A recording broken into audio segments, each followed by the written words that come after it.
All right, guys, thanks very much for coming out this morning. My name's Adam. I'm from Audio Logistics. Now, we're the Australian distributors for the AUDAC brand, and we have been so for 11 years, maybe 12 years now. So thanks for coming along. So we're going to be talking about multi-zone audio systems. So we've got a few different products that we'll kind of go through, and we'll touch on a bit more of the AUDAC range as well. And we're basically going to look at designing multi-zone audio systems in two ways, either as a centralized system or as a decentralized system. And with a whole lot of new AUDAC products coming out, we can actually do a combination of both, kind of a hybrid system where you can have something centralized in the main rack as well as some distributed ones around the place. So just a little bit on AUDAC, in case you're unaware. So they're established in 1992. So the brand or parent company, which is called PVS, was established in 84. In 92 is when they developed the AUDAC brand. So they're based in Hasselt, which is in Belgium. It's about an hour and a half out of Antwerp. It's quite a big technology hub. It's where Philips started, as in kind of Philips TVs and so forth, and there's a few other audio and AV brands around there. They started off very small. It's a family business. It still is a family business. So you can see in the photo there, the guy on the right is Patrick. He's the father. He's the one who started it, basically in his garage, making little volume attenuators. And then it's grown into kind of what the brand is today. Next to him is Tom, who is his son. So Tom became the CEO a couple of years ago, probably 3, maybe 4 years ago now. And that's really pushed the brand forward a lot. So there's a great product development. They've got a really good product roadmap that they're working on as well, and they're kind of pushing into new territories. And so yeah, from humble beginnings, they're now distributed in over 80 countries, and that is still growing pretty rapidly. Okay, so for today, we're going to take a look at some of the multi-zone audio products which are in the range. We're going to look at some Dante-based solutions as well. So AUDAC's got a really big focus now on Dante. For anyone who's unaware, Dante is essentially running audio transmission over existing Ethernet networks. So rather than having to run either analog cables or point-to-point cabling, you can take advantage of existing infrastructure for a lot of projects without having to kind of rerun cables and start again. So with the Dante stuff, we're going to look at something called AUDAC Touch Link as well. So Touch Link is a kind of soft patching or a kind of zoning that AUDAC has developed for their Dante-based products, and we'll run through that. And then what we're going to do is, with a couple of systems we have, we'll actually configure it in real time using AUDAC Touch, which is AUDAC's kind of configuration and control system. And in that, we'll run through how we create a custom dashboard, or multiple custom dashboards, which are essentially a custom GUI for an end user. So it can be done without any kind of programming at all. It's really just a drag and drop, and you get to take a product that works fine with its controllers and on its own, but make a really kind of customized solution for your clients without having to call in a programmer or go to a third-party control system. So before we start on the products today, I just want to touch on the Atellio series. So Atellio is brand new for AUDAC. It is just starting to filter through now. We've got our first few pieces in the country, and we're expecting some big shipments early next year. So Atellio is the result of 5 years of planning and R&D.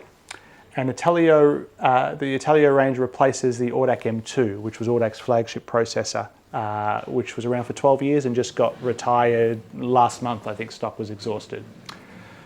So Atellio really kind of pushes the boat out for AUDAC. Lots of Dante, lots of connectivity, and some kind of really clever ways of making really complex systems, quite easy to get your head around and program and get up and running. So we're not going to focus on Atellio today. We are going to be running some Atellio hands-on training early next year. So I think it'll be February next year, where we'll be traveling around the country with some systems to be able to do some kind of hands-on training for anyone who wants to get into that side of things. So with Atellio, basically lots of Dante. So there are a number of wall plates available, all with Dante in them. There's a brand new paging microphone. Again, it's Dante-based. And some wall controllers and things which are PoE and run over the network. So the idea is with Atellio, again, you can make a system with a central processor called a Luna and then have all these accessories running off it. On top of that, inside each of these Dante plates, AUDAC has put a DSP processor, a mixer and a control system in it. So what that means is for smaller projects, you can actually make a whole system without even having to buy the processor. You could buy literally a wall plate, a wall controller, or use AUDAC Touch, and a Dante-based amplifier or speaker, from AUDAC or another brand, and you can have a complete system with a custom control solution as well. Just a quick insight into the kind of layout this is for the Atellio range. So this is what it looks like inside of AUDAC Touch, which is again AUDAC's control system, which we'll run through a little bit later. And so what AUDAC has essentially done is divided the flow into three. So we have our inputs, which are our physical inputs, we have our outputs, which are our physical outputs on the unit, and then we have this zone area in the middle. Now where zoning is where we can kind of create a matrix or create a mixed section or a bus or anything that we need to do without, again, having to do any coding, without having to drag everything in. It's all there. So this is inside the Luna processor, which is kind of the heart or the brain of Atellio. It's quite flexible in terms of its channel count. So in the Luna F, which is the premium model, we have 8 analog inputs, we have 8 analog outputs, and we have 8 flexible outputs, which can be in or out.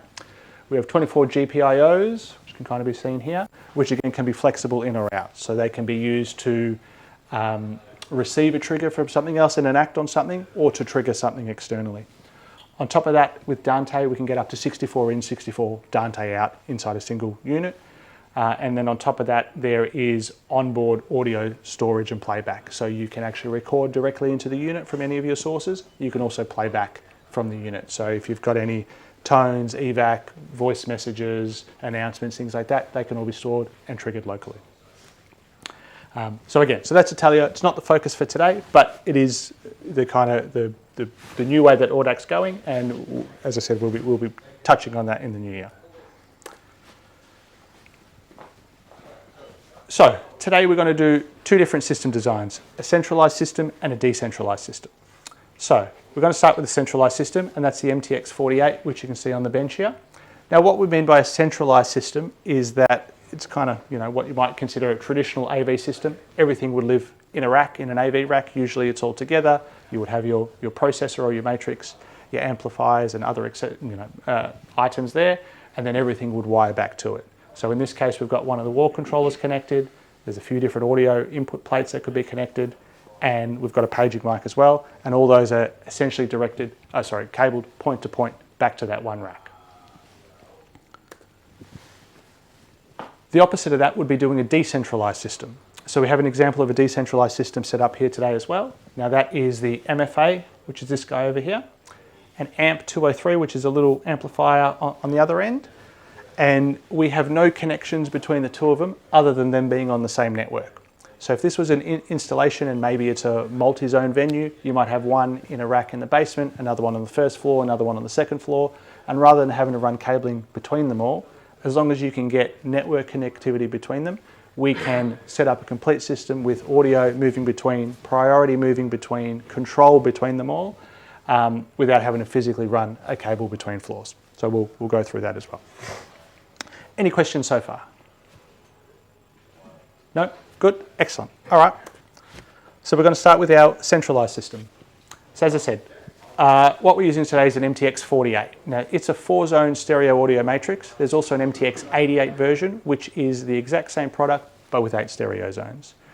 So what an MTX48 gives you is 6 global inputs, 2 of them are microphone, 4 of them are stereo line level, and the ability to add an additional 1 or 2 local inputs per zone.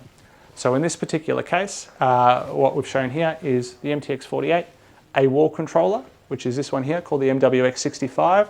Now we call that the all-in-one controller. The reason we say that is it has zone control for whichever zone we wish to connect it to, and also gives you a line level input and a microphone input built into that keypad, which can then be mixed or routed to that particular zone.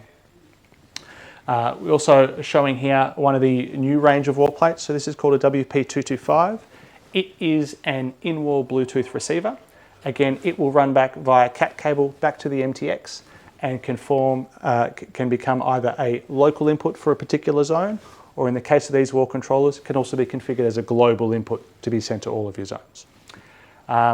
This one here, the 220, is a Bluetooth-only receiver. There's also a model called a WP225, which gives you Bluetooth, microphone, and stereo line level audio all in one plate, which can all be mixed together. With these plates, we can also give custom names for the Bluetooth IDs. So if you have multiples in a job, you can define them by the zones they're in or what you want to call them, rather than just saying, you know, Bluetooth 1, Bluetooth 2, that kind of thing. So what we're going to do is we're going to do a configuration here, and we're going to base it on a two-zone kind of hospitality venue. So we're going to do a restaurant and a function room, and what we're basically going to say is inside the restaurant we're going to have one of these wall controllers which we'll configure to control that restaurant zone, and in the function room we'll put a Bluetooth plate in there, so if someone's doing an event or something like that, you've got the option of connecting your own music. We're going to be using AUDAC Touch for a custom control solution for that, and what that will basically do is give us control of that entire venue. So this, what we have here is a brand new MTX out of the box. It's essentially factory reset. We haven't done anything with it. All I have done in this case is connect an audio source into one of the line level inputs and connected my wall controller, the MWX65 on the other side. So now I'm going to switch over to AUDAC Touch and we'll go through exactly how we do this, basically from out of the box to getting a solution. Okay, so this is AUDAC Touch at the moment. So AUDAC Touch is a completely free piece of software from AUDAC. It is used for two reasons. The first one is to configure devices like we'll do now, and the second one is to create that custom kind of dashboard or that custom interface for your clients. AUDAC Touch is completely free. There's no charges to use it, to download it, to register it, to give it to your customer, to do anything with it. It is a completely free piece of software. It is available for Mac OS, iOS, Android, Windows and Linux. And in the case of, let's say, an Android tablet which might not use the Play Store, you can also download it as an APK so that you can load it on yourself onto custom tablets and those kind of things. So with AUDAC Touch, there's two things we can do. The first one is we can log in as a user, which is what I've done here. So I create a username and register myself. It then saves it to the cloud and I can log in from any device to get to that. We can also do what we call direct mode. Now what direct mode is a quick way to be able to get in and configure a product without having to register or log in. When you do that, we don't get dashboards, so we don't get the kind of custom interface, but it allows us to quickly connect to a product, make whatever changes, and then leave the site without having to go through a whole step. So I have logged in as myself here, and I have basically cleared my entire devices. So usually I have about 25 devices in here for different trainings and product testing and so forth. I've essentially cleared everything out, and I've added two products, which is for my second demo, which is the AMP 203 and the MFA 216. So they're already in my saved list, but if this was a brand new install, I wouldn't have that there at all. So what we do is we have basically opened up AUDAC Touch, we go into our devices and we click on Discovery. This is now searching my network. So we found the MFA 216, which I've already got in my project, the AMP 203, which I've already got in my project, and the MTX 48, which is not currently in my project.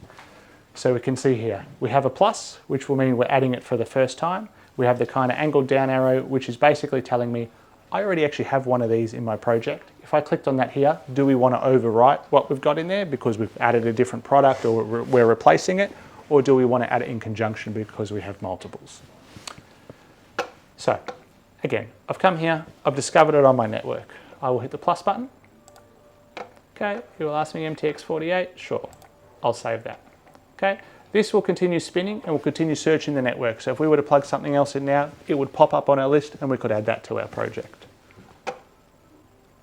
Once I go to my saved side, again, I have my AMP 203 and my MFAs, which were already here. I have an MTX 48, a white dot I actually haven't connected to it before.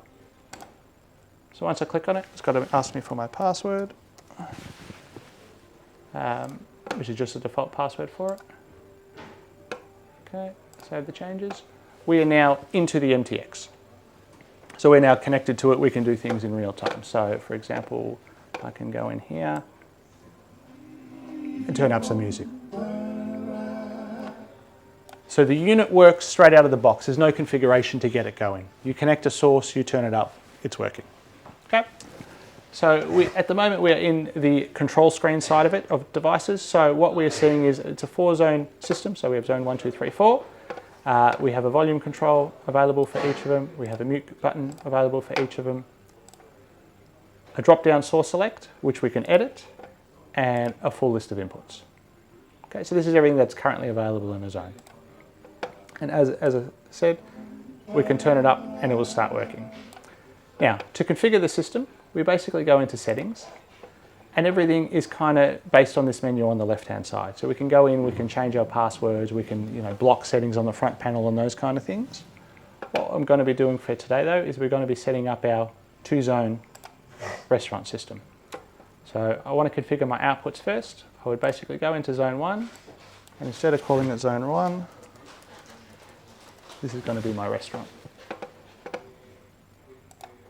Okay, and it's a monozone, so I'll make it a monozone there. I can then go into zone 2.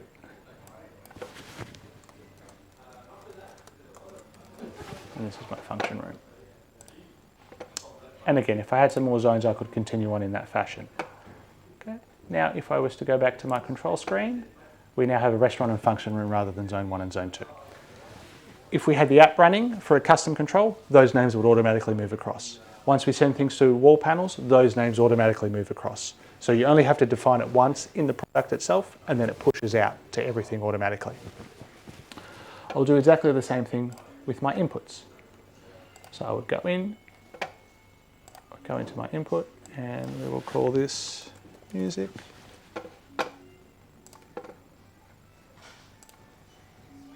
We might have a TV.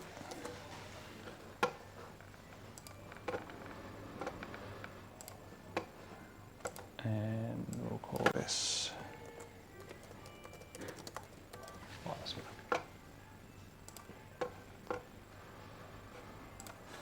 okay.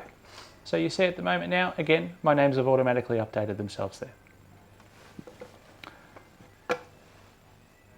So now if I go, just going to flick back to my other screen for a moment. Okay, so what we basically said is we've got our restaurant and our function room. We are going to add this wall controller into our restaurant, and we're going to add a Bluetooth plate into our function room. So what I'm going to do here is I'm going to go to my outputs. I'm going to go to my function room, and these will now show the selectable inputs that I have available in that function room. So I can now define what I want that function room to access. So I'm going to delete my microphone 2. I'm going to delete these spare inputs, and I'm going to delete that because I don't have it. So what we're basically going to have available in the function room is a wireless microphone, music, a Bluetooth plate.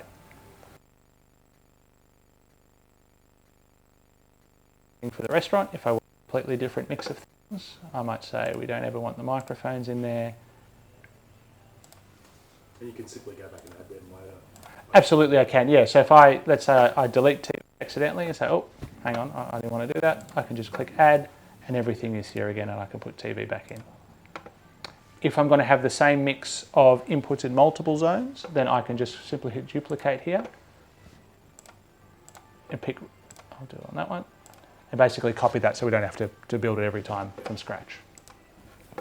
So now if I go into the restaurant and I have a look at my inputs, it's been reduced to what I've allowed into there. And that's what the customer will see when they try and use it either on a wall controller or inside the app.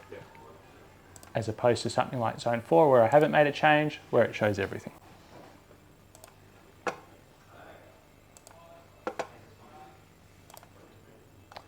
Alright, now, so we have, again, our microphone inputs, our line inputs, and then for each output we have, again, remote input 1 and remote input 2.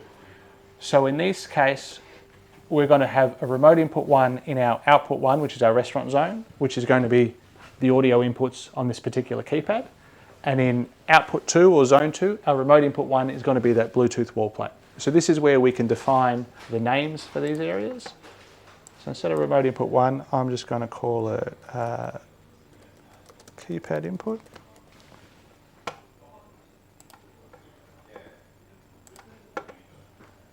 And for my restaurant zone, we will call it Bluetooth.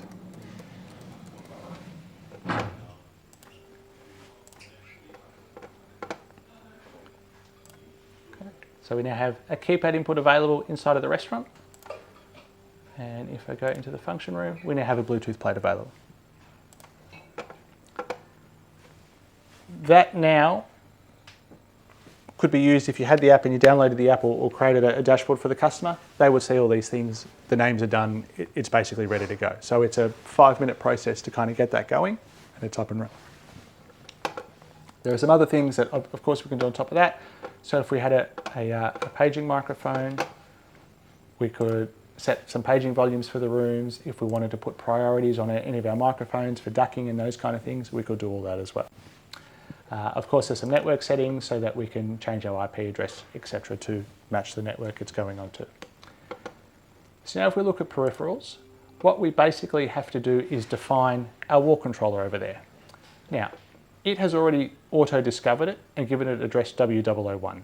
Now, it's done that because I only have one wall controller in this project. If I had multiple wall controllers, I need to give them an independent address so that they know what they are, what rooms they're going to control. So if you had multiple, sorry, they'll come up there? They won't come up there because they'll all be W001 out of the box by default. So what we would do is we would basically tell it what we want it to be. And so the way that we do that here is if I click on Add All-in-One Panel, it'll basically tell us here. Wall panel setup will require you to press a button on the wall panel. Okay, so we already have it connected there. We would pick the address, right? So there's a possibility of having 8 wall controllers like this connected to an MTX. So we have 8 addresses. So if I wanted to make that one address number 2, I'll click W002. I would click on this button, Add All-in-One Wall Panel, and it will basically tell me there. All my wall panels, so if I had 6 in the job, they will all be flashing with a message on it, okay? Which this one you may be able to see here has started flashing. And so basically what it's saying on that message is whichever controller we want to make W002, just go and push the button. So if I walk up to it, I push that button, it has now set that as number 2. I could then go through and if I had another wall controller, I can add it again, I'll pick a different number 4, do the same process, they'll all start flashing and I'll address number 4. Once we've addressed them individually, they will basically come down here and they'll all be listed below each other. So we can see that W001 has now disappeared because we've redefined it as number 2. Once it's here, we can go in and we can tell it what we actually want to do. So what zone are we controlling? Well, we're controlling the restaurant. If we didn't want to control the restaurant, we wanted to control something else, I could delete it and add a different one in. Again, we can choose what inputs we want to be visible on that controller. So I don't want that microphone, and I don't want that or that. Okay. We then got some options. So if we say, well, we don't really want the customer to play with the bass or treble, and we don't want them to be able to adjust any settings, we can do that. We can put screensaver on there as well if we want to. An AUDAC logo. After 1 minute, it'll change to an AUDAC logo, adjust the backlight, etc., etc., and then save it. Once I've hit save, it basically pushes that configuration to the wall panel, and that wall panel is now configured exactly as we've done it. So it's now got some restricted inputs. It won't allow us to get to the settings page or kind of bass and treble or anything like that. Now we can do something completely different on every one of those wall controllers. They're all defined individually. They can all be set up individually. Okay, so we've now taken a system straight out of the box. We've been able to get audio through it. We've defined our inputs and outputs. We've monoed and stereoed our zones, and we've set up our wall controllers. At this point now, if you weren't going to use the app, you're basically done. The wall controllers are on the wall. The customer can start using them. In this case, we want to create a custom app for the client. So I'll run you through now how we do that. Okay, so I'm just going to hit save up here. So everything we have done here has been on the device itself, so inside of the MTX. And that's because up here, we were in the devices menu and we've been working on that MTX there. Once we're ready to create the interface, we basically move across to dashboards. So go to dashboard, I'm going to create a new dashboard. And this is basically what it looks like here. Now you see I've got a message saying no cloud connection, and that's because I'm not connected to the internet. If we had a cloud connection, if we're connected to the net, what basically happens is when I create this dashboard, it saves a copy to the cloud, to the AUDAC cloud, under this account that we've got. What that then means is you can log into any other device with that username and password, and it will pull down that configuration off the net into the local device. Once you have it in your local device, you don't need internet access to use it. You don't have to have internet access. So if you've got a closed loop network without internet access, still perfectly fine. It will just keep running the dashboards that you've got loaded in that device. If you do have internet access, whenever you make a change, so if I had a dashboard and then I came and made a change because the customer said we want to add another volume control, I can do that from my own device, logged into their account, and then all they have to do is restart their app and the change will take place. They will have the extra volume controls or they'll have whatever changes you've made. You don't have to go back to site to do that. So this is what a blank dashboard looks like. What you'll see is our screen is divided into segments here. The reason that it is done like this is when we drop some widgets in or control parameters, they must sit within one of the sections. And we can add more, we can add as many as we want, going left and right. But the reason that it does this is because AUDAC Touch can be used on Mac, iOS, Android, Windows and Linux, we need to define it to a screen size. So each of these kind of vertical sections represents a single smartphone screen. So if I was to create this now and then open it on an iPad, for example, I would see a screen like this where I could see all three sections at once. If I was to then open that same dashboard on a phone, I would see a single panel, and then if I swipe, I would move to the next one. If I swipe, I move to the next one, and so forth. So we only need to build this once, which again I'm doing on a Windows laptop, but then it will automatically resize and rescale for any device it can be opened on. You don't have to redefine it or remake it for every device that's out there. Okay, time to build it. I'm going to add a widget. Okay, so device type, I can go through. These are all the AUDAC devices available, which basically can be used inside AUDAC Touch. I'm going to go straight to my device, which is my MTX48. Once I click on widget, it will show all of the widgets that are available, again, for all devices. Anything that is grayed out does not apply to the device I've chosen, being the MTX. Anything which is in white is something that I can put in there. So what I'm going to do is, I'm going to go the cheats way at the moment and go to something called a zone slider. Okay. It will then ask me what zone I want to put that on. Okay. I want to put that on my restaurant. Okay, it has now dropped it on my screen. I can now drag it to suit whatever size I want. If I hit save, this is a completely functional widget. There's no programming, it was literally just dragging it across and it starts working. So you can see at the moment, it basically follows the look of what we saw earlier in the devices screen. We've got our inputs, we've got our volume slider with a VU meter, we have a mute button, we have some volume up and down buttons, and we have our full input list as well if we want to get to any of the other inputs that we haven't allowed. So that's an easy way to do it. Again, for an 8-zone system, I could drop 8 of them on the screen. My job would be done. We have the option to break it down into other versions of it. So if the customer doesn't quite want to see it like that, we might say we're going to do an input selection list. Do it for our function room. And then we will also give them a volume slider with VU for the function room and a mute button. Okay, it's dropped them all on my screen. Again, I can just resize them, drag them wherever I want to. So this is my input selection list here.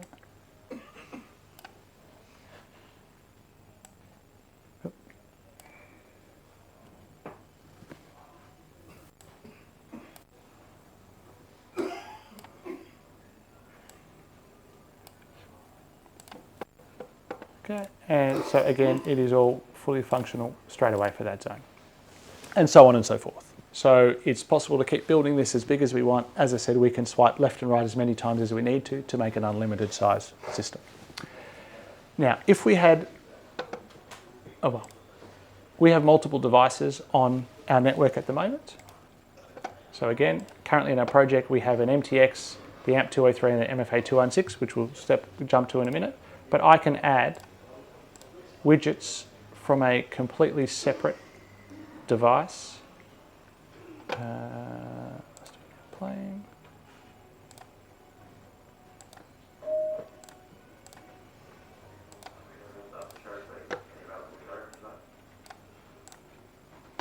So I've just dragged in a widget from this device, the MFA, which has a music card in the back of it, just asking what we're actually listening to here. So my mouse. That's that track there. So what I mean by that is we are not restricted to making an app or a control interface just for one product. If you have 6 AUDAC products on the network, you can drag them all in, make an app that it all sits side by side regardless of where they are in the building. It's also possible, and I'll touch on this later, to control non-AUDAC products with this. So we can control other objects over the network. So if that has a TCP/IP connection on that projector, I can control that projector from AUDAC Touch, and there's no cost to do that. If it's RS-232, we have a conversion box, which will allow us to do RS-232 as well. If something uses UDP, we can do that also. If you want to trigger something like a projector screen, we have a relay box, which can talk into this as well. So it's not just now an audio controller. We can control audio, visual, lights, power, anything we want with a bunch of different relays and a bunch of different boxes. And again, with a custom GUI and completely free, other than if you need any hardware boxes. Any questions on that? The names of the inputs, is there a character limit? length? There is.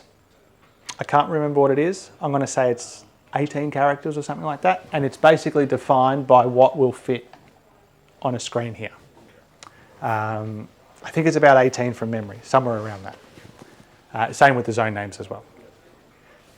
Can you rename the MTX48 if you had, Yep. if you had multiples? Like you renamed inputs and outputs. Absolutely, yes. I'll show you where that is. You can basically do that on all the AUDAC devices. So if I go into device, that's an MTX48 here. Here's our name here. We'll make it MTX49. Okay, now it's asking me, do I want to save this to the network or to my database? What this basically means is I've made the change on my computer here, saying I want to make this an MTX49. It's saying, do you want us to push this to the database? So if you connect on another device or someone opens on an iPad, this changes for everyone. So yes, I'm going to say yes. So you'll really only be prompted for this if you make a change to the name, a change to the IP address, or something that defines the product itself. So I will save for this, but I can also tick a box so it never asks me again whenever I make a change. It just automatically does it for me.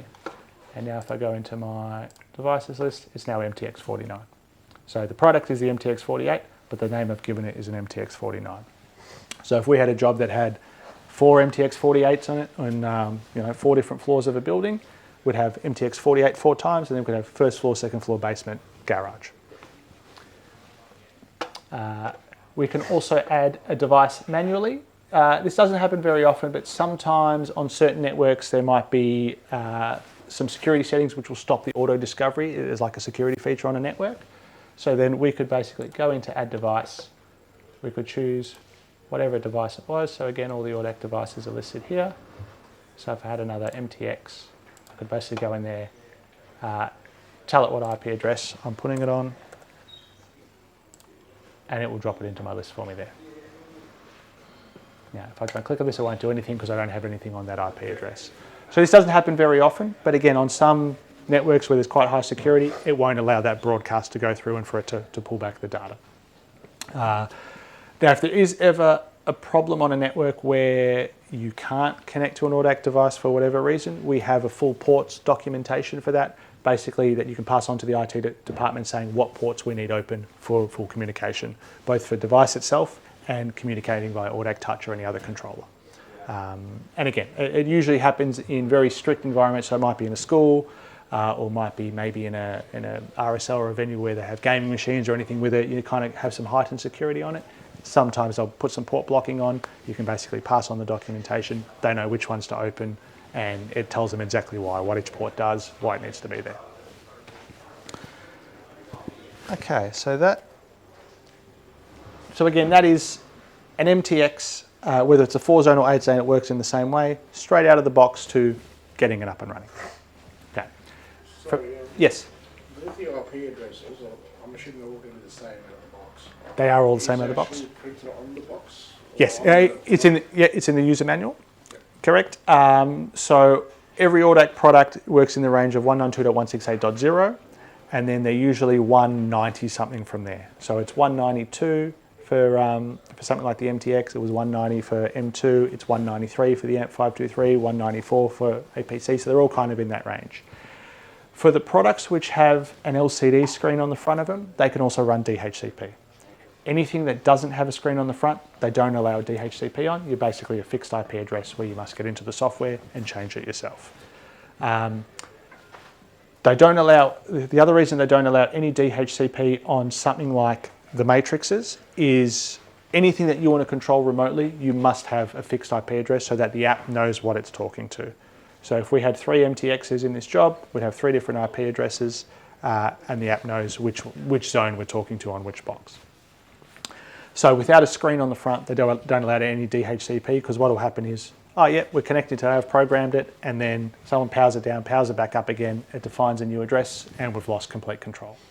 Whereas at least something with a screen, we can click into the front and say, okay, yep, we're going to change it now to a fixed address, or we're going to adjust it and those kind of things. So again, that was our kind of mock hospitality in what we would consider a centralized system.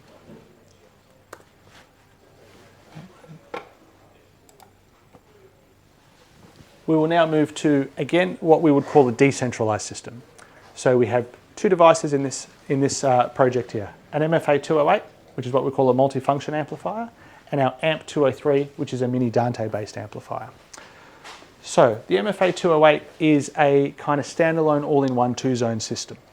What it basically gives you is a few inputs on it and what we call a source con card slot. Now that's a slot in the back where we have a range of different audio sources that can be slid straight in there. So there's things like internet radio, there's a Bluetooth receiver, there's a Spotify Soundtrack Your Brand streaming card, there's digital radio, there's file players, and a few other ones as well. That can go directly into the box. Now it is a 2-zone system. One zone is amplified, so there's an amplifier built into it, which is either stereo low impedance or can be bridged into a mono 70 volt line or 100 volt line output. Our second zone output is a line out, allowing us to add a bigger amplifier to drive subs or to drive a bigger system or whatever suits. It's full DSP in that. We can link zones as well, so we can do sub-SAT systems out of the one box. The AMP 203 is a little mini Dante amplifier, so it's 2 by 60 watt. It's powered via PoE. It has a 4-channel Dante receiver built into it. It can work on PoE, PoE plus, PoE plus plus. So depending on how much power it gives it, the unit will auto-detect what it can draw from the switch safely, and it will adjust its output to suit so that we're not overdriving it, we're not pulling too much from the switch that we can. So instead of giving 60 watts a channel, if you don't have that much PoE power, it might drop to 40 watts a channel or 20 watts a channel or whatever it can do. It can also be powered with an external power supply if you don't want to do PoE or you don't have PoE available for it. This particular unit here, the MFA, we have dropped an optional Dante card into it, which allows us to use it in this decentralized setting. So the way that I have these connected is exactly as you see on the screen. I have an MFA over here, the AMP 203 over there, not connected to each other in any way, but both connected to a little basic network switch. Again, we're going to use AUDAC Touch for this, but we could do a physical wall controller. It's possible to connect a wall controller to this unit. It's also possible to connect a wall controller to that unit. Now, I've already defined the Dante in this. This is basically just showing what has been set. So if you're not familiar with Dante, we basically have our transmitter side and we have a receiver side. So we are transmitting out of our MFA, we have 4 channels available, and we are receiving it inside our AMP 203. Now, inside our MFA, there is actually a transmitter and a receiver. So we can send 4 channels out of this particular unit, but we can also receive 4 channels from anyone else who's on the network. So in this case, all I've done is I've essentially assigned my Dante outputs 1, 2, 3, 4 to match up with Dante inputs 1, 2, 3, 4 on that amplifier. We have our microphone signal, so from a microphone input, basically going out on Dante channels 1 and 2, and we have source con, which again is our music that we were listening to before, coming out on Dante channels 3 and 4. So on our mini amplifier, if I selected Dante channel 1 or 2, I'll hear a microphone source. If I select Dante 3 or 4, we hear the source con music source. Now the reason that we are defining it on 2 channels is that is a stereo amplifier. So we can send stereo from one source over Dante to the other one and it'll take up 2 channels. When we select our source on that end, we can either do it as just Dante 3, which would be left, just Dante 4, which would be right, Dante 3 and 4 in stereo, or Dante 3 and 4 as a summed mono mix. And that can all be defined inside of the software. Okay, so they are our two products, and again, we've done it as two, but this could be expanded to as big as you want. You just keep adding more things to the network, they just keep talking to each When other. it's breached, you have to tell it that when it's breached to 100 volt line, you have to tell it that it's going to be in On this mono one? mode. Did you say? Okay, so this one here, if we set the output to mono, to 100 volt line, it will automatically take a mono sum of any stereo So you inputs. don't have to go in here and tell it to you. No, it's more at the amp 203 because we have 4 Dante channels available. Yeah. Usually for most devices you would select either Dante in 1 or Dante in 2 or 3 or 4. It's a selection process. Yeah. On the amp 203 it allows us to select 2 channels at once. So we can say we want to select Dante channel 1 and 2 and that will be stereo. So 1 will go to our left output, 2 will go for our right output. So we're not losing a stereo image because we're sending it over the network. Yeah. If I then, so that could be stereo running out of that amp. If I then had another amp in the next room, but it is a mono feed or mono output, I could say, I still want Dante 1 and 2, which is my stereo feed, but I want you to make it mono here because I don't want it stereo anymore. Yeah. So it's just about defining it per box so that you can mix and match through the site. Now inside these devices, and I mentioned it earlier, is a technology called TouchLink. Okay, so TouchLink is something that AUDAC's developed and it's used to create virtual audio zones by linking multiple compatible devices with each other. So what that basically means, and we will run through it, is that we can have this amplifier sitting here in this rack, that amplifier sitting somewhere else mounted on the wall, again, not connected in any way, but we can define them that we want them to work together. So when the customer grabs the volume control and turns it up, both those devices will turn up together. When the customer changes source, they both change together. Okay, so the way that we do that is we basically give a common ID to both these boxes. So let's call it ID number 1. We can have it on these 2 boxes, we could have it on 100 boxes in the building. If they're all defined as number 1, as soon as someone turns up a volume control for address 1, every single box that's on that will turn up. If they select from radio to TV audio, every single one of those units will switch to TV audio. So again, it's a way that we can kind of take a virtual zone and make it as almost like one physical zone. And where that might be advantageous, let's say it's an installation in a school gym, big gym, you can't get cables around, but you've got some network points in all 4 corners, and you might put 4, we've got some AUDAC powered speakers which we can drop a Dante card in with TouchLink. So we might have 4 completely separate boxes in a room that could be 20 metres by 15 metres. We electronically give them the same TouchLink address, and all of a sudden, as soon as you send audio to one, they all do the same thing. Does that kind of make sense? So there's no physical connection between each of those boxes, they just live on the same network. Okay, so as it says in these virtual zones, we can share inputs, we can share volume changes, mute settings between them. Even though they're separate, they'll act as one physical zone. With that, we can also do an offset. So if we have 2 speakers at the front of the room, 2 speakers at the back, we always want the back speakers 3 dB lower, we can set that. So this one will always be 3 dB lower than that one. We can set priority over that as well. So for something like the MFA, which has a microphone input and has the ability to have priority or ducking on there, we can say whenever a microphone talks into this, we've got these 3-4 other amps around, they don't have any priority settings, but because we're going to touch link them together, as soon as someone pages here, we automatically want that switch to paging as well. Even though technically it does not have that capability, this is sending that information over the TouchLink address.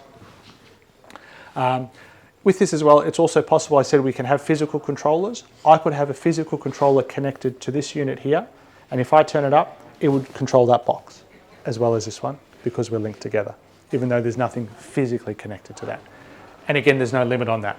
I could have 10 of those little amplifiers in a school and have one volume control on the wall, and all 10 would go up or down or change source all by themselves. So we're showing 2 devices today, but TouchLink is basically available in a range of different AUDAC products. So the AMP 203, which is a little guy on the end, the MFA series, which there's 2 versions of. There's a kind of a lower power and a higher power rating. All of the SMA, SMQ and PMQ series DSP amplifiers. So there are 10 amplifiers available in that range, either 2-channel or 4-channel. All of them can have TouchLink. And where we define TouchLink in something like this, we can define separate touch or the same touch link addresses on each of those channels. So if it's a 4-channel amplifier, we could give it 4 separate touch link addresses and it would act as 4 separate things. We could give all 4 the same one if we want to, and someone turns up the volume and all 4 channels go together or any combination. The Vexo 1 series, which are a 10-inch, 12-inch and 15-inch powered active boxes, can also have this in it as well. So again, like I mentioned with the school example, you could have 4 speakers on the wall and they could all work together.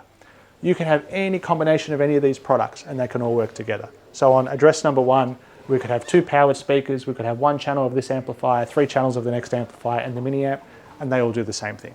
Again, we've got a volume offset, so we can, if they're different powers or for different applications, they can all be kind of evened out. Now, the AMP 203 has it by default. The MFA, the DSP amplifiers in the Vexo series, the reason there's an asterisk is they are not Dante compatible out of the box. There's a separate little Dante card which goes in there if you want to do that. So if you don't need Dante for a job, you're not paying for it. Once you add the Dante card, you basically get a 4-in, 4-out Dante channel count onto it, and you get TouchLink included as well. It's Dante and it is AES67 as well. All the AUDAC products are also AES67. Now, this is what it might look like in a project, and then we're actually going to do one with the devices that we have here. So in this one here, we've got a 3-zone system. So we see might be something similar to radio parts. We've got an entrance hall, we've got a warehouse area, and we've got an office area. So in the entrance hall, we've got a little AMP 203, okay, so a small little zone. SMQ350, which is a 4-channel amplifier for that warehouse area. And then for this office space, we've got basically what we have here, little AMP 203 and an MFA 208. Now, you see these have been put into a virtual zone. So we have one wall controller physically connected to this. It will control this unit and it will control that unit all as one. As you can see here, the way it's drawn, we have 0 connections between any of these zones other than they all live on the network together. So the XMP44 is a music audio source. We've put a Dante card in it. So Dante is now on the network. All our audio sources are on the network. It is then available in that, and that to be heard. We then also have this DMP40, which is a radio tuner card physically in this unit. So via Dante, it will send it back to the network. And now this radio can be heard in any of those zones as well. Is there any delay at all, or is it all pretty... There is some latency you can get in Dante. You wouldn't even know it's there, like it's not perceivable. With some products, and we have some products where you can cascade multiple products, multiple Dante products in the line, so they have like a switched output on it, like a network switch output. There are some limits depending on the product. If you get 4 or 6 like on one network outlet, you can start to get some latency on it. For something like this, no, it's pretty much instantaneous. Okay. All right, so we'll put one together now with the products that we have here. So we'll do this in kind of a retail setting. So again, what we have is our MFA, which is a 2-zone system. So we could say our zone 1 is going to be our menswear section. Our zone 2 of that same amp will be our women's wear section. Then we've got our smaller AMP 203, and we'll set that up to do our change rooms. So we're basically setting this up as a 3-zone system. Again, we'll use AUDAC Touch to run it all. So I'm just going to jump back into my AUDAC Touch. Okay, so again, we have our AMP 203, which is our mini amplifier, and the MFA 216, which is our 2-zone multifunction. So if I go into AMP 203, I'm just going to turn this up. Now this is that speaker which is on the far side over there.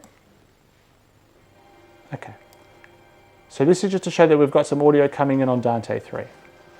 Again, I could do Dante 3 plus 4 if I wanted to.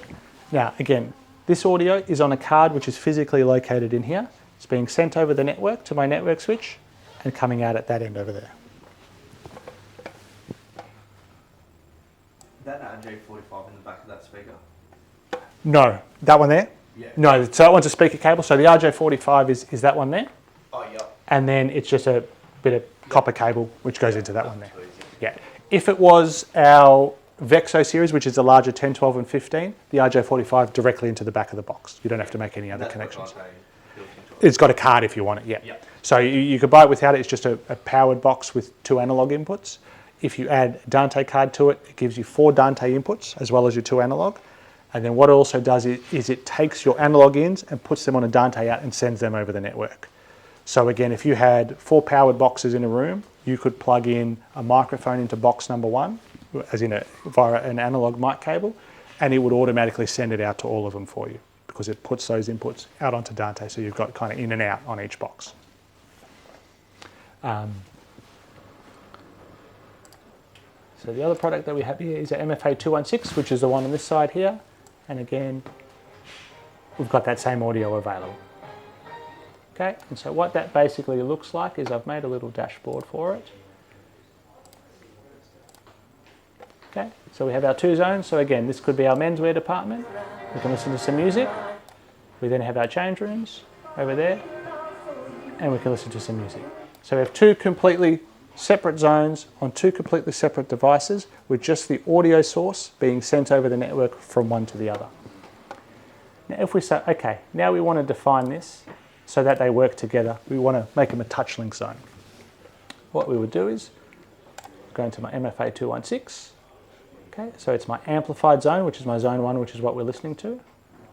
Go into settings. Again, much like an MTX, I can rename my inputs, I can rename my output zones, etc., etc. So if I wanted to change this now, I could call this mens.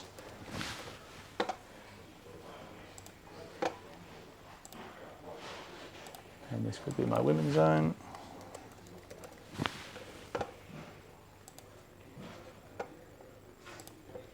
Okay, so I've got my 2 zones. If I go into TouchLink, okay, so my men's zone, all right, I'm going to give it a TouchLink zone, which I'm going to call number 1. Don't want any offset on that. This could be my master one. If I wanted to add any priorities, I could do that as well. I'll touch on that in a moment.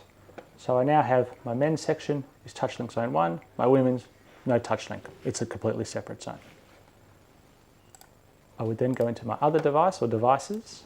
So my amp 203, which is my mini amplifier. Again, I've got all the same things. I can rename things. So if I call this change rooms.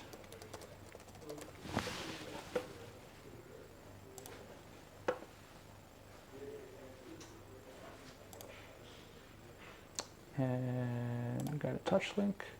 Okay. So we'll go in here. Now I'm going to make this TouchLink zone 1 because I want to match my other one. But I'm going to give an offset. So I want my change rooms to be 2 decibels lower than my main store. Okay, right. So we're also on TouchLink zone 1 and we're minus 2 dB. Now if I go back to my dashboard where I had my 2 zones set up, okay. If I turn up now my menswear, we can see my change rooms are moving with it. And we're 2 dB lower. So we're at minus 38 and minus 40 dB. If I was to grab this one, if I had a control on this one, it does the same thing. Mute one, they both mute. If I change an input, they both change. And again, we're not restricted to 2 boxes. You could have 30 boxes all doing the same thing if you wanted to. We're getting more and more call now where people say we want the entire system to be an IPT-based system, kind of, end to end. A lot of schools are asking for this now. So you could put one of them in every single classroom if you wanted to, and then you could define how you control them by where they sit in the school. So you might have like a junior school that had 12 of them, they can all be together, senior school with 12 of them, so on and so forth. Yes? Does it need to come to the same switch or it can be in the network? It could be on any switch, as long as those switch obviously are linked via fibre or make a larger network. But no, they don't have to come to the same switch. The audio transmission over Dante can be over fibre and over multiple switches.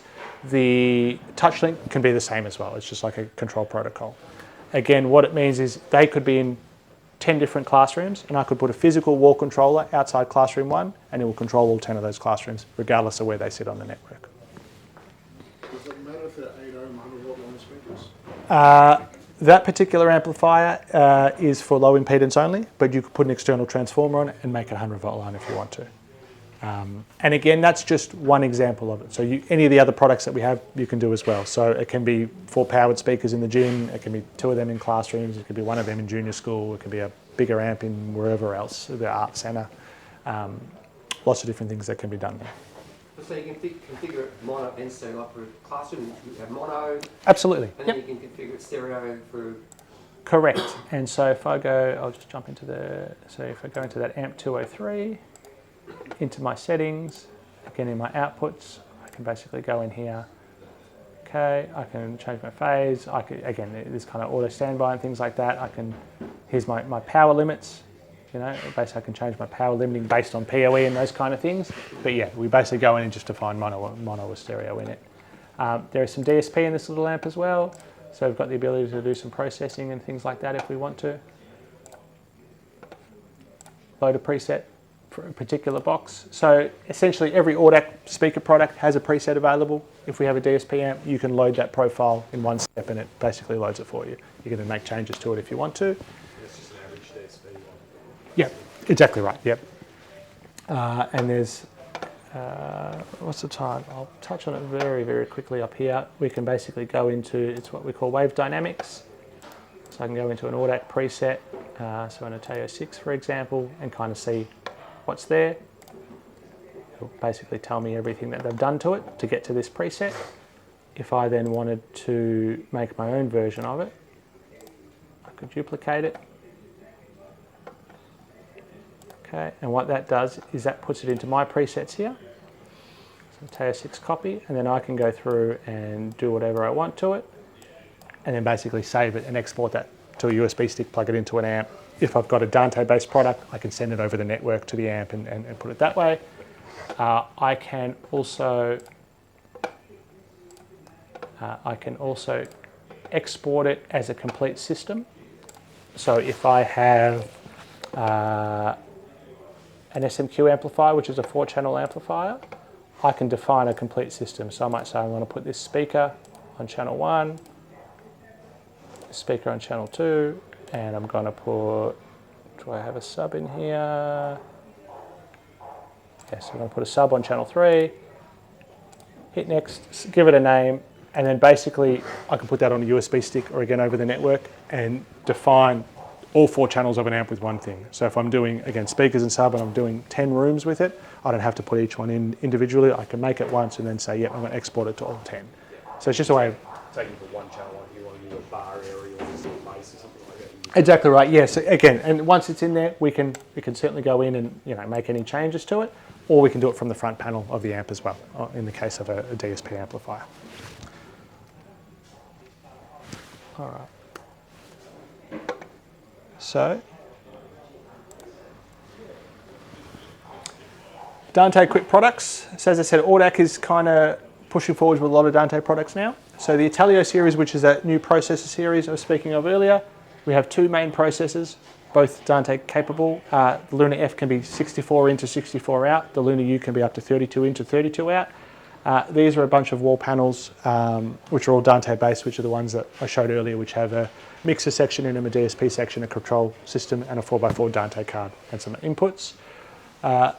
These are all the various amplifier models in both 2 and 4 channel, low impedance and high impedance, which can support Dante. And then a range of other products as well. So the small amplifiers, the multiple audio source, and the powered speakers. Again, anything that has a speaker or an amplifier output is also TouchLink compatible. So everything that we've spoken about here with linking can be applied to all of those. Again, AUDAC Touch is kind of the glue that holds it all together. So in the one piece of software, we are defining, configuring the products, and then we are creating the custom interface like you see here. So in this particular one here, we've got multiple zones of audio control. We have control of an audio source, some radio stations, and then some external devices. So some lighting, ventilation, curtains, so on and so forth. And again, just jump back into my AUDAC Touch. That is as easy as going into our dashboard and then dragging and dropping what it is that we want to put on there. So again, I'm just going to go into my MFA, which is where I have my audio source running.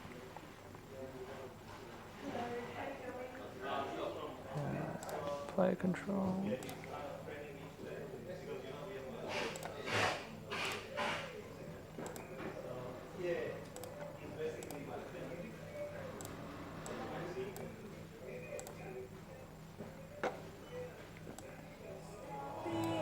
Okay. So now we have source control as well. So again, it is possible to make a complete control system. for the customer. It's not just for one audio thing, it can be across multiple devices, AUDAC and non-AUDAC. If it's, again, a Spotify module, you can have some basic Spotify controls. You can have cover art for what they're actually listening to. If there was cover art on this, I could drop that on there. So again, they get visual representation of what they're seeing. Again, as I have this here, it's basically 3 panels on a big screen. If I open this on a phone, I would see my restaurant controls. I would slide, I would see my next zone controls, I would slide, I would see my source select, source control. Now, that basically takes me to the end of the presentation, unless there's any specific questions or anything that I've covered that needs more clarification. So you've got Yep. preloaded screens there, haven't you? Is that Preloaded as far as... AUDAC Touch? Like actual screens that you... Oh, as in a physical Yeah. touchscreen? Sorry, yes. So, as I said, it can work on any of the major operating systems that are out there. We are now doing a lockdown Android wall mount 7-inch screen, which can be PoE powered. And basically that can be completely locked down. So there's no Play Store, there's no web browser, there's no email client. It is designed as a control system and it can natively run AUDAC Touch on it. And then with that screen, you can lock it to AUDAC Touch. And I can actually lock any of these dashboards as well. So once I've created, actually thank you, that segues into this. Let's say I've created this for my customer. I can then go to lock, put in a PIN code.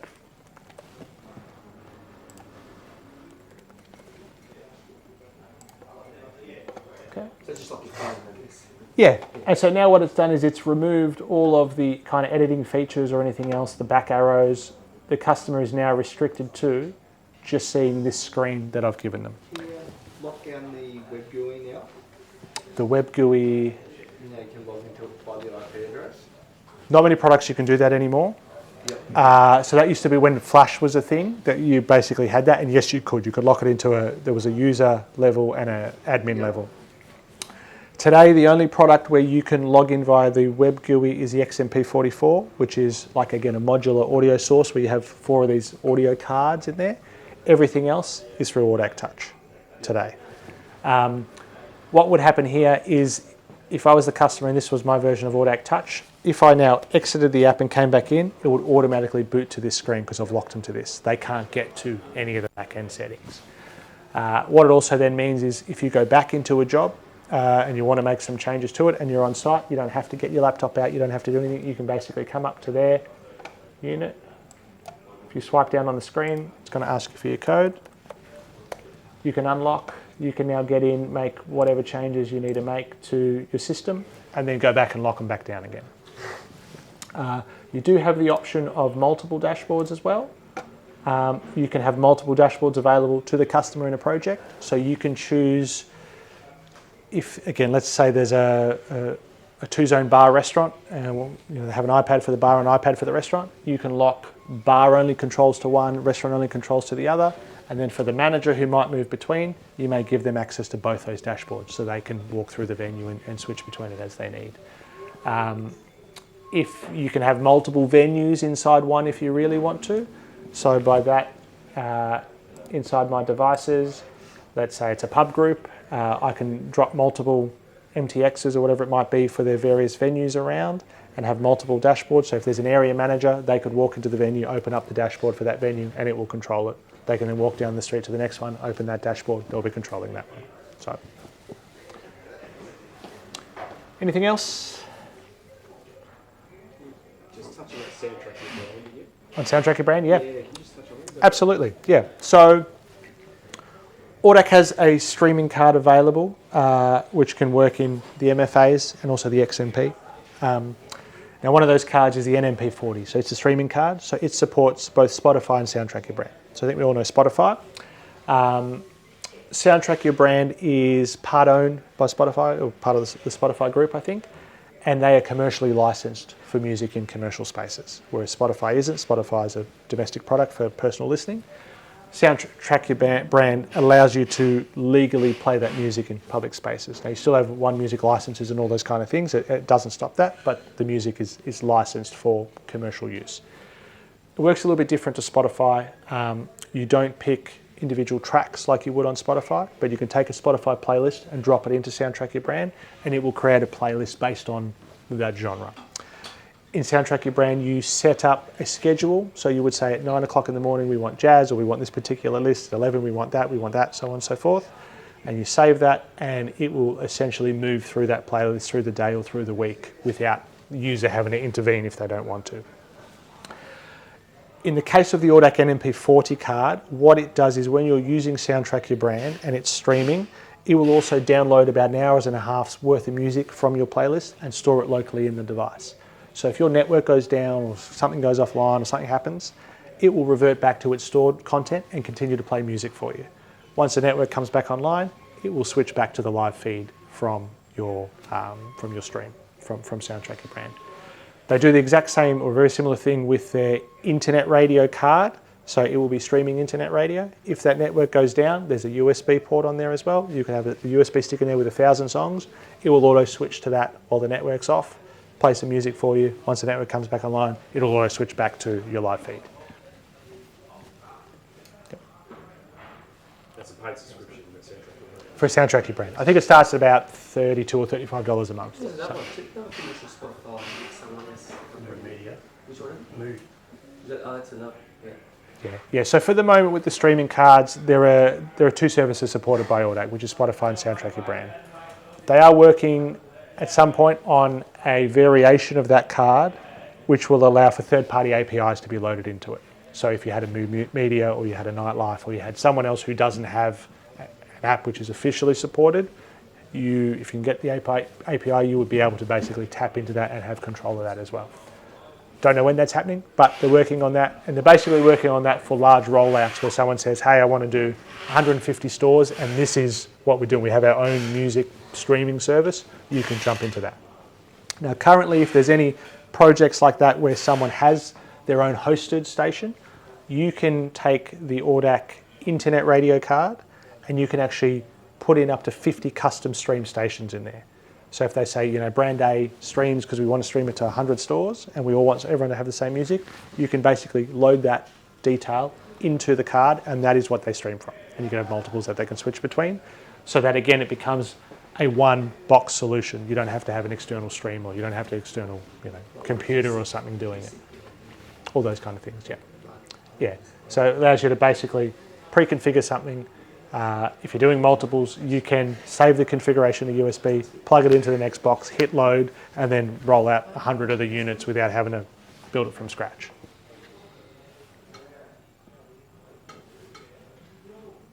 Okay. Thank you very much for listening. Thank you.